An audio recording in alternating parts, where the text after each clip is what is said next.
जय श्री श्याम भक्तों।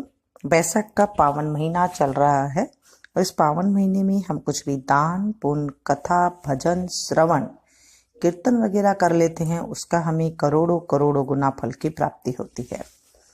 आज हम बैसाख मास की कहानी सुनेंगे जिससे हमारे पाप की निवृत्ति होती है।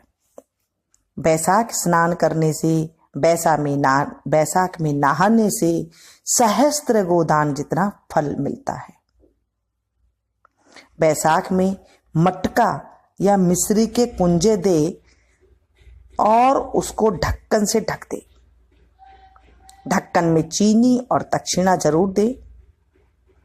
चावल दाल चीनी घी नमक आटा सब्जी आम बेल ककड़ी हरा नींबू कमल केला और सब तरह के फल और लकड़ी का पंखा, दूध दही छाछ लगा हुआ पान, ठंडे आंवले का मुरब्बा, पहनने के सब प्रकार के वस्त्र, तकिया चटाई चादर छाता जूता कढ़ाऊ आदि सब प्रकार की चीजें देनी चाहिए। अगर प्याऊ लगा सकते हैं तो प्याऊ भी लगा देनी चाहिए। दान करने की बहुत सी चीजें हैं जो मैंने आपको बैसाख के महात्म में बताई है। जौ दे सकते हैं, पीतल का दान करना चाहिए, जौ का आटा जरूर देना चाहिए, शहद में तिल मिलाकर देना चाहिए।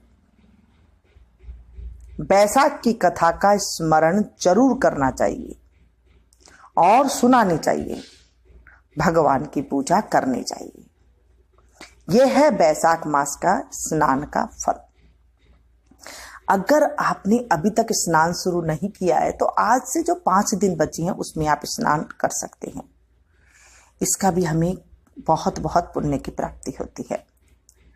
बोले विष्णु भगवान की जय। एक राजा था। वह सुबह जल्दी उठकर बैसाख के महीने में गंगा जी में नहाता था और कहता था कि मेरे से पहले कोई भी गंगा जी में नहीं नहाए। एक बंदरिया थी जो रोज राजा से पहले नहा लेती और पीछे राजा नहाने जाता था। तो देखा कि जब राजा ने पानी हिलता हुआ और बिखरा हुआ देखा तो उसने पहरा बिठा दिया। सिपाहियों से कह दिया कि मुझसे पहले कोई भी नहीं नहाने पाए।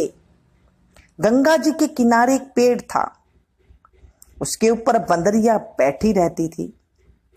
डाली के सहारे से उतरकर गंगा जी में नहा लेती थी और पेड़ पर जाकर बैठ जाती थी।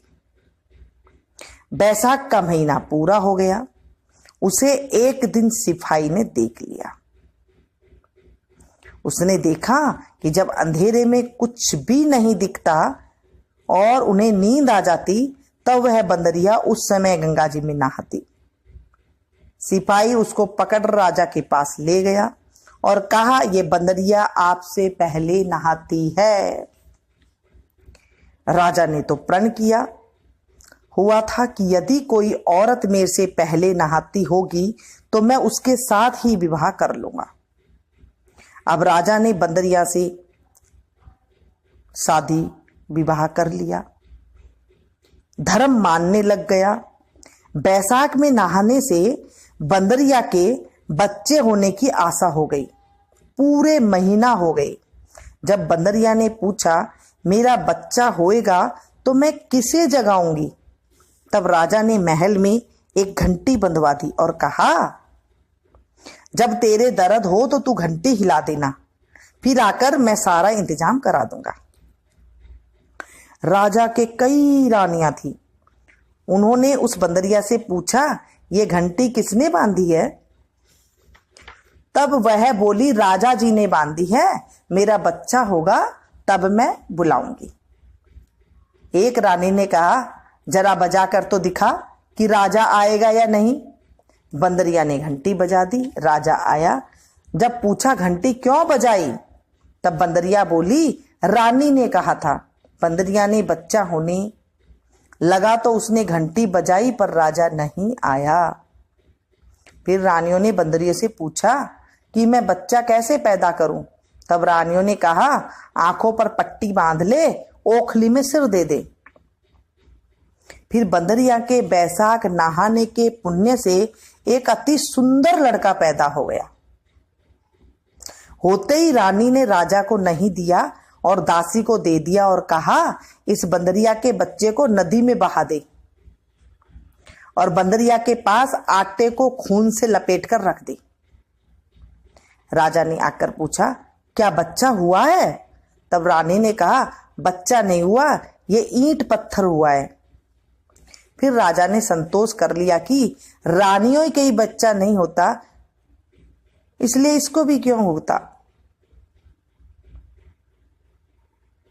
उधर दासी बच्चे को फेंकने लगी तो उसने नदी में फेंका नहीं गया। कुम्हार मिट्टी का बर्तन बना रहा था, उसके अंदर रखकर आ गई। कुम्हार और कुम्हारी खुदी हुई मिट्टी लेने गए तो देखा बहुत ही सुंदर बच्चा सो रहा है। तब कुम्हार अपनी पत्नी से बोला, हमारे बच्चा नहीं था, इसलिए भगवान ने बच्चा भेजा है। यदि इसको तू पाल ले तो अपने घर ले चले। कुम्हारी बोली, ले चलेंगे, अपनी ही खातिरी तो भगवान ने भी ये भेजा है।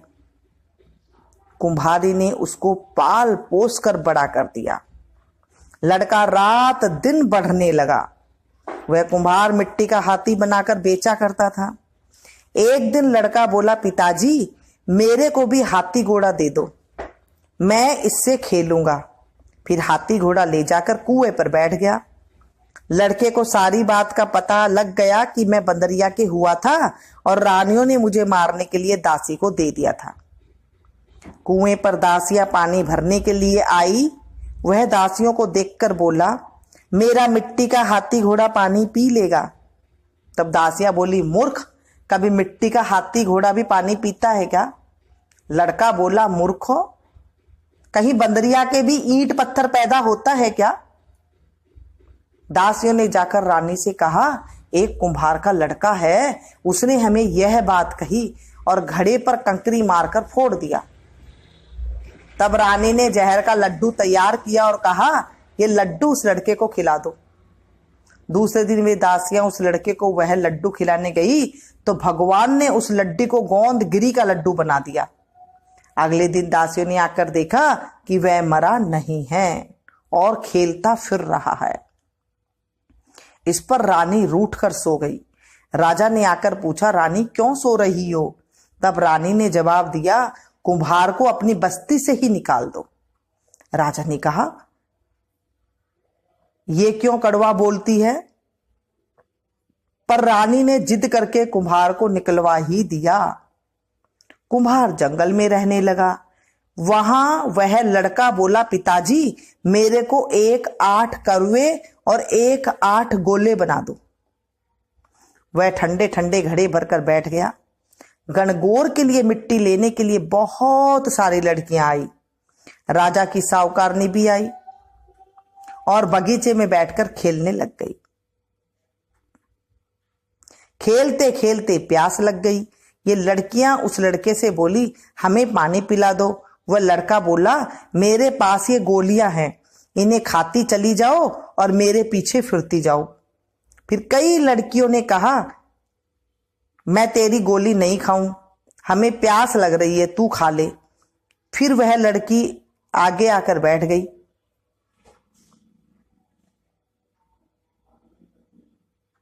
लड़कियां एक एक करके गोली खाती गई और ठंडा पानी पिया और उसके चारों तरफ फिरने लगी।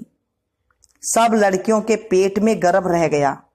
लड़कियां मिट्टी लेकर घर गई तो पीछे उनके बाप ने ब्याह का साया निकलवाया तो साया नहीं निकला। जब सावा नहीं निकला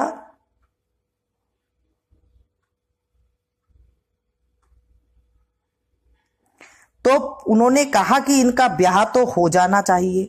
बाद में एक लड़कियों में से किसी का जी घबराए तो कोई रोटी नहीं खाए तो कोई उल्टी करे। फिर सबने उनसे पूछा, तुम्हारा ये क्या हो गया है तुम्हें? मुझे तो पता नहीं, मैं तो मिट्टी लेने गई थी। वहां पर कुम्हार का लड़का हमें एक एक गोली देता गया और पानी पिलाता गया और खुद बीच में बैठ गया और हमसे कहा कि तुम चारों तरफ फिरो। यह बात सुनकर सबके बाप कुम्हार के लड़के के पास गए और बोला, हम अपनी लड़कियों का ब्याह तेरे साथ करेंगे।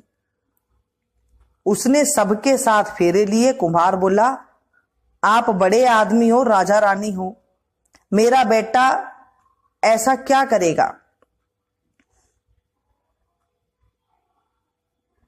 पर सब कोई उनके साथ अपनी अपनी लड़कियों का विवाह कर गई। बहुत सा धन दौलत देकर अपनी लड़कियों को विदा कर दिया और इस तरह 108 बहुएं आ गई। फिर सबके लड़के भी हो गए और 108 कमरे बनवा दिए। सब बहुओं को लिए भी कमरे बनवा दिए। फिर लड़के ने कहा, पिताजी, हम सारे नगर में दावत का बुलावा देंगे। आपके इतनी बहुएं आई हैं और आपके इतने ही पोते हो गए। कुम्हार ने कहा, जिमा दो। तब सारी नगरी और राजा रानी को बुलवा कर ले गए। सब कोई जीवने आए। राजा रानी का परिवार सेना सहित खुद आया। लड़के ने कहा, बंदरिया को क्यों नहीं लाई? राजा ने कहा, बंदरिया को भी बुला देते हैं। राजा ने बंदरिया को बुलाने के लिए रथ पालकी सजाकर भिजवा दी। वहां पर सारी सभा के बीच सोने की चौकी पर सुंदर गद्दी बिछवा दी। फिर बंदरिया आई तो गद्दी के ऊपर बैठा दिया और 108 बहुओं से कह दिया, यह बंदरिया मेरी जन्म की मां है और सब कोई सोने की मोहरें देकर गोद में पोते देती जाओ। फिर सब बहुएं आई और सोने की मोहरें देकर पैर छूकर गोद में पोते देती गई। बदरिया सबको आशीर्वाद देती गई। राजा की रानियां समझ गई कि यह राजा से कहा, ये हमें बुलाकर हमारा अपमान कर रहे हैं, इसके लिए हम जा रहे हैं। फिर राजा भी लड़का बोला, हे भाई, तू बंदरिया का इतना स्वागत क्यों कर रहा है? लड़का बोला, यह बंदरिया मेरी जन्म की मां है। राजा ने पूछा, कैसे? लड़का बोला, मैं बंदरिया से पैदा हुआ था तो तुम्हारी रानियों ने मुझे दासियों को दे दिया और कहा कि इसे नदी में बहा दो, लेकिन दासी ने मुझे नदी में नहीं बहाया, उसने मुझे खड्डे में रख दिया और कुम्हारनी ने मुझे पाल पोस कर बड़ा कर दिया। और रानियों ने तुम्हार से कह दिया कि उसके गारा पैदा हुआ है। जो दासी मेरे को ले गई थी वह यहीं पर खड़ी है। दासी ने कह दिया, हाँ, मेरे को यह दिया था, मेरे से इसे नदी में नहीं फेंका गया, इसलिए इसको मैं खंदेड़ में रख आई थी। रानियां सुनकर चुप रह गई। पीछे राजा ने रानियों को छोड़ दिया और बंदरियों को साथ ले गया। साथ में पोतों को, बहुओं को और बेटे को सब साथ में ले बड़े गाजे बाजे से अपने घर गया और सबको अलग अलग महल बनवा दिया गया। सब वहां पर जाकर राज्य करने लगी और सारी दुनिया कहने लगी कि बैसाख नहाने का इतना फल है तो सबको बैसाख नहाना चाहिए और दान पुण्य करना चाहिए। बाद में कुम्हार से कहा, तेरे को जितना धन चाहिए ले ले, तेरा मन चाहे तो मेरे घर पर रह जा, तेरा मन हो तो तू अपने घर पर रह, क्योंकि तूने बहुत बड़ा मेरे ऊपर उपकार किया है। फिर उसको बहुत सारा धन दे दिया। बंदरिया बैसाख नहाई तो राजा जी का राज्य पाया और 108 पोते पाए। हे भगवान, जैसे बंदरिया को सुख संपत्ति दी वैसे ही सबको देना, मुझे भी देना। जो कोई इस कहानी को कहता है, सुनता है, हुंकारा भरता है, भगवान की कृपा से उसकी सब मनोकामना पूर्ण होती है। बोले विष्णु भगवान की जय। बैसाख मास की जय। बैसाख महात्म की जय। श्री कृष्ण गोविंद हरे मुरारी, हे नाथ नारायण वासुदेवा। श्री कृष्ण गोविंद हरे मुरारी, हे नाथ नारायण वासुदेवा। हे नाथ नारायण वासुदेवा, हे नाथ नारायण वासुदेवा, हे नाथ नारायण वासुदेवा, हे नाथ नारायण वासुदेवा। श्री कृष्ण गोविंद हरे मुरारी, हे नाथ नारायण वासुदेवा, हे नाथ नारायण वासुदेवा। ये 5 दिन आप अवश्य स्नान करें और इस कथा को ज़्यादा से ज़्यादा अपनों के साथ शेयर करें, ताकि आपको भी कथा सुनाने का फल मिल सके और बैसाख स्नान का भी फल मिल सके, और बैसाख में जितने शुभ कर्म होते हैं हमें उसका फल मिल सके।